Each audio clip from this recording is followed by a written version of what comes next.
আর মাত্র কয়েকদিনের মধ্যেই শেষ হয়ে যাবে আপনাদের সকলের প্রিয় চিরদিনই তুমি যে আমার ধারাবাহিকটি। ধারাবাহিকের শেষ দিনের শুটিং তো ইতিমধ্যেই হয়ে গেছে। 18ই মে শেষ হয়ে গেছে ধারাবাহিকের শুটিং। 31শে মে অথবা তার আগেই ধারাবাহিকটি টিভির পর্দা থেকে চিরকালের জন্য বিদায় নেবে। তবে কিভাবে শেষ হবে ধারাবাহিকটির কি হ্যাপি এন্ডিং হবে নাকি স্যাড এন্ডিং হবে? একদিকে যেমন দর্শকরা বলছে যে ধারাবাহিকে আরও অনেক কিছু দেখানো বাকি রয়েছে, এই সব কিছু এত কম দিনে কিভাবে দেখানো হবে। ওদিকে আবার নির্মাতারা এই কয়েকদিনের মধ্যেই ধারাবাহিকের গল্পে সব কিছু নাকি দেখিয়ে দেবেন। একদিকে তো আমরা দেখতে পাচ্ছি যে কিঙ্করের মারা যাওয়ার পর ধারাবাহিকের গল্পে নতুন টুইস্ট এসছে।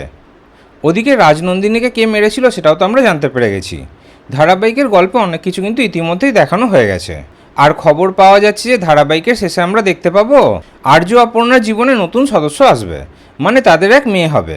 আর্য অপর্ণা এবং তাদের মেয়েকে নিয়েই ধারাবাহিকের হ্যাপি এন্ডিং হবে। তাহলে চিরদিনই তুমি যে আমার ধারাবাহিকটিকে আপনারা কতটা মিস করবেন কমেন্টে অবশ্যই জানাবেন।